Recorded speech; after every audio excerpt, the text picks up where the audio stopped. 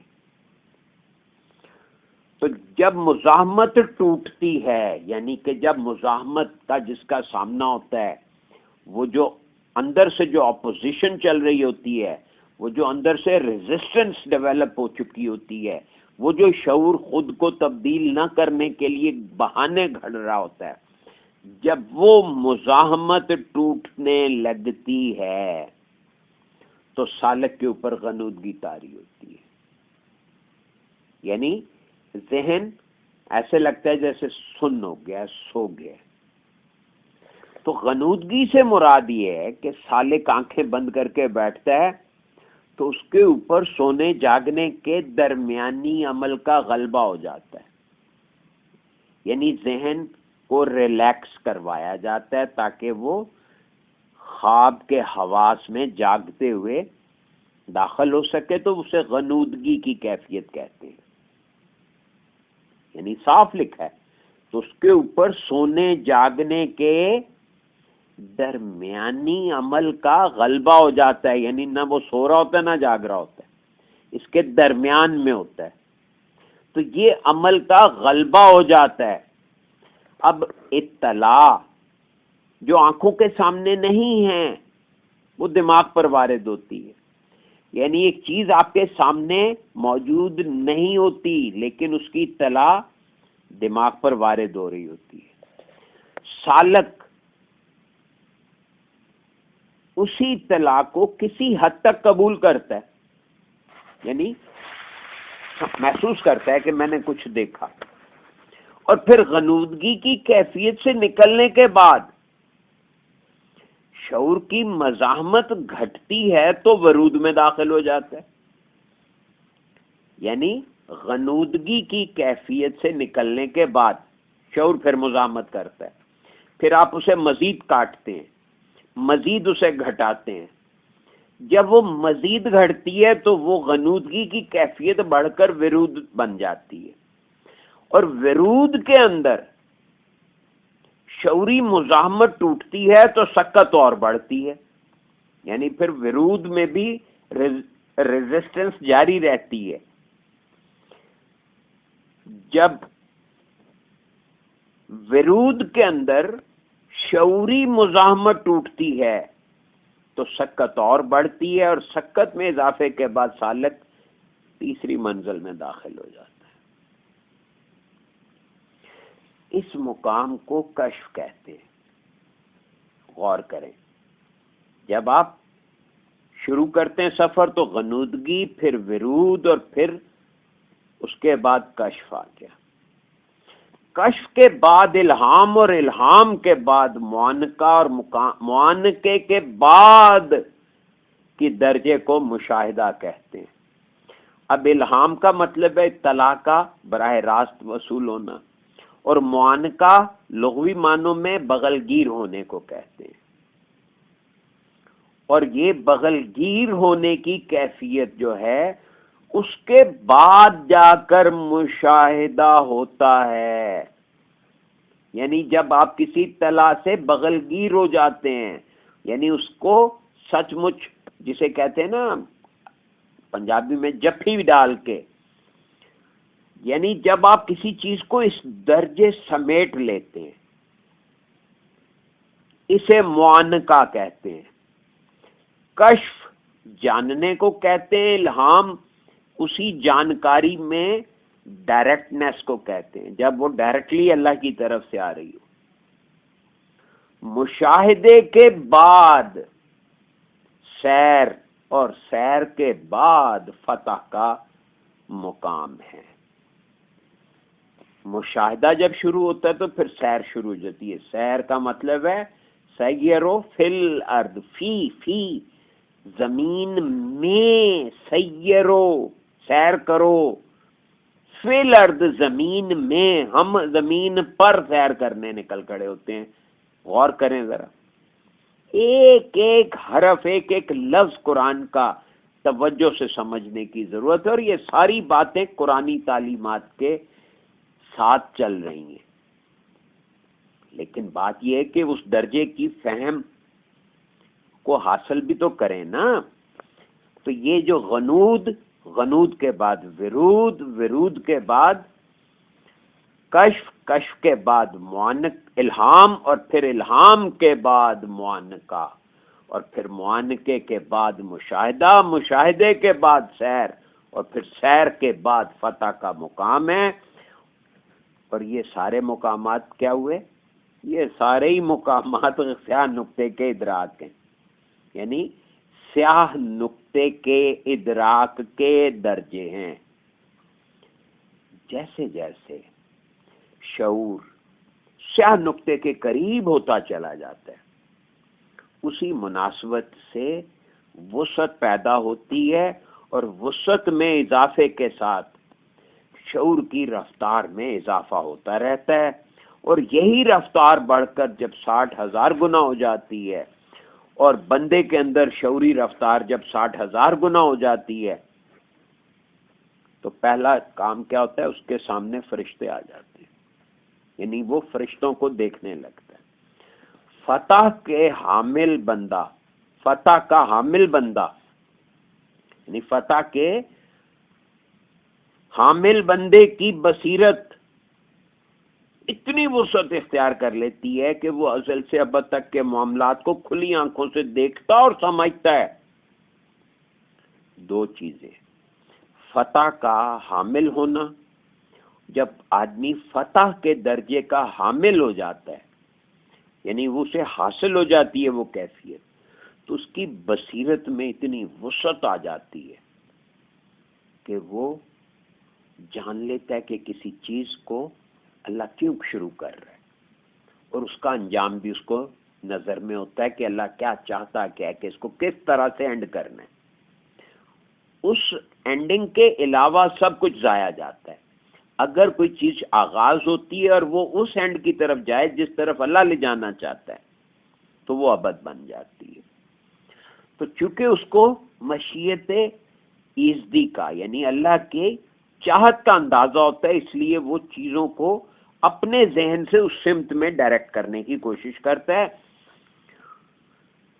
اور فتح کے مقام پر پہنچنے کے بعد پھر مراقبے کی ضرورت نہیں رہتی، مراقبے کی اینڈنگ ہو جاتی ہے، اصل میں مراقبے کا پھل ملنا شروع ہو جاتا ہے۔ مراقبے کا درخت جو ہے وہ ایک خودرو چھوٹی سی جھاڑی بنتا بنتا ایک تناور درخت بن کے جب برگ و بار سے لد کے اس پہ جب پھل آ جاتا ہے، پھر جا کے اسے مراقبے کی ضرورت نہیں رہتی، وہ ہر وقت حالت مراقبہ میں ہوتا ہے، یعنی اس کو پھر بہت کچھ دکھ رہا ہوتا ہے۔ وہ بندہ جو اللہ کے انعام کے تحت، یاد رکھیں کہ یہ مقام کسی کی ذاتی کوششوں کا نتیجہ نہیں ہوتا، کوششیں فرض ہیں اور اس کا نتیجہ اللہ کا انعام ہے۔ انعام کا لغوی مطلب ہے نام، یعنی یس، اللہ اس کو اپروول دے دیتا ہے اس کی کوششوں کو۔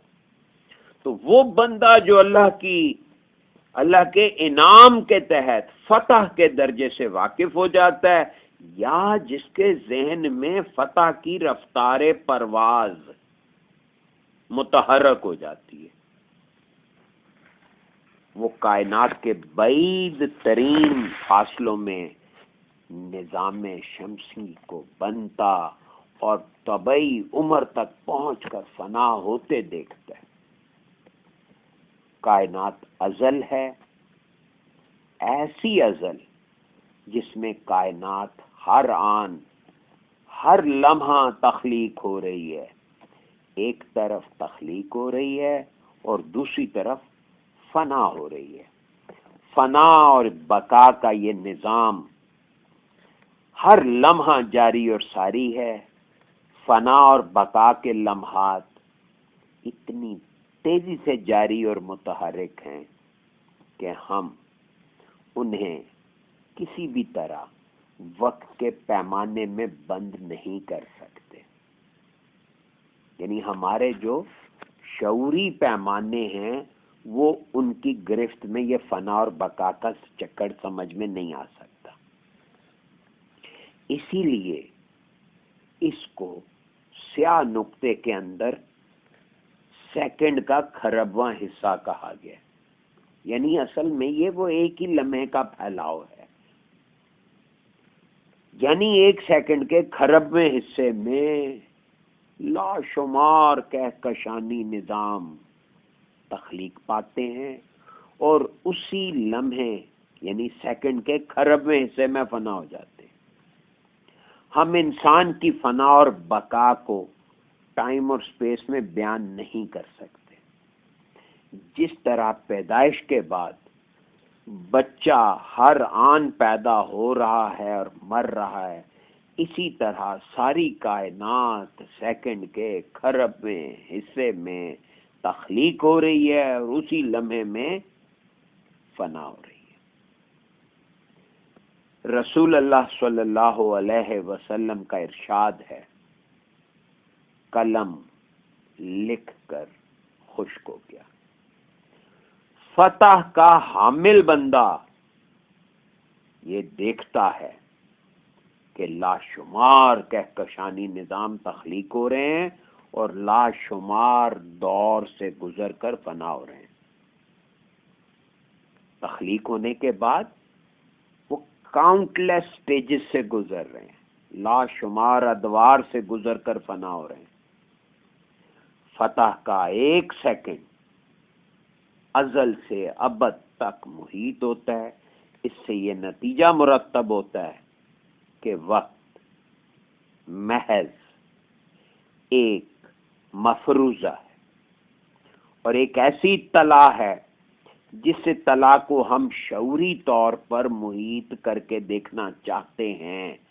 یہ ہے ہمارا سارا وقت کے اوپر ایک بلیغ اور مبسوط تبصرہ کہ وقت محض ایک مفروضہ ہے اور ایک ایسی اطلاع ہے جس اطلاع کو ہم شعوری طور پر خود پہ محیط کر کے دیکھنا چاہتے ہیں۔ یہ ہماری اپنی چاہتوں کی گھڑونت ہے، گھڑی ہوئی چیز ہے، جبکہ وہ محدود نہیں ہے۔ اب آپ کو اس بات کی وضاحت کے لیے ایک چھوٹی سی مثال حضور مرشد کریم یہ فرما رہے ہیں۔ ہم کہتے ہیں کہ زید اخبار پڑھتا ہے اور زید کہتا ہے کہ میں نے اخبار پڑھا۔ اب دیکھیں کیا چھوٹا سا جملہ ہے، میں نے خط لکھا۔ کون کہتا ہے؟ اخبار کس نے پڑھا؟ خط کس نے لکھا؟ یہ سب زید نے کہا، مگر بیان کرنے والا اور سمجھنے والا کون ہے؟ وہ تو زید کا ذہن ہے۔ زید نے کیا کہا، اس کا جاننے والا زید کا اپنا ذہن ہے۔ کون کہہ رہا ہے؟ زید کہہ رہا ہے۔ تو کس کو کہہ رہا ہے؟ اس کو سمجھ کون رہا ہے؟ تو زید کا ذہن سمجھ رہا ہے، زید کا ذہن بلوا رہا ہے۔ یعنی جاننے کی نوعیت اطلاع کے علاوہ کچھ نہیں ہے۔ زید نے کیا کام کیا؟ اس کا جاننے والا زید کا ادراک ہے۔ اب ادراک واضح ہو گیا کہ یہ جو ہم سمجھ رہے ہیں یہی ادراک ہے۔ جب ہم زید کے جاننے کا تجزیہ کرتے ہیں تو ہمیں اس کے علاوہ کوئی بات نظر نہیں آتی کہ جاننے کی نوعیت اطلاع سے زیادہ نہیں ہے۔ اب زید کے ذہن میں ایک اطلاع وارد ہوئی ہے، اخبار پڑھو، دوسری اطلاع پر زید نے خط لکھا، اس کے علاوہ کچھ نہیں کہہ سکتے کہ جاننے پڑھنے کی نوعیت اطلاع سے زیادہ نہیں ہے۔ اب اخبار پڑھنا، خط لکھنا، یہ سب اطلاعات ہیں۔ اب یہ تسلیم کر لینے کے بعد کہ زید کا خط لکھنا، اخبار پڑھنا اطلاعات ہیں، تو یہ تلاش کرنا ضروری ہو گیا کہ یہ زید کون ہے۔ تو اگر ہم ان اطلاعات سے قطع نظر کر لیں، ذرا ایک منٹ کے لیے اطلاعات کو اگنور کر دیں، تو یہ کہنا کہ زید کون ہے اور زید نے کیا کیا کیا، یہ سب بے معنی باتیں۔ یعنی اگر اطلاعات آپ اگنور کر دیں گے تو زید کون ہے، زید نے کیا کیا، یہ سب بے معنی ہو گیا، اس کو اگنور نہیں کر سکتے۔ حقیقت یہ ہے کہ زید کے ذہن کو اطلاعات موصول ہوئیں، اس نے ان اطلاعات کو قبول کیا۔ اطلاع دینے والا بھی ذہن ہے اور قبول کرنے والا بھی ذہن ہے۔ اطلاع دینے والا اور اطلاع قبول کرنے والا، یہ دونوں وہی سیاہ نقطہ ہے جس کو ادراک کہا گیا ہے۔ اطلاع دینے والا بھی زید کا ذہن ہے یا آپ کا اپنا ذہن ہے، وصول کرنے والا، اس کو قبول کرنے والا، وہ بھی آپ کا اپنا ذہن ہے۔ اور یہ اطلاع دینے اور اطلاع قبول کرنے والا دونوں مل کر ہی مجموعی طور پر سیاہ نقطہ ہے۔ میرا خیال ہے یہاں رک جاتے ہیں، باقی کل پڑھیں گے انشاءاللہ۔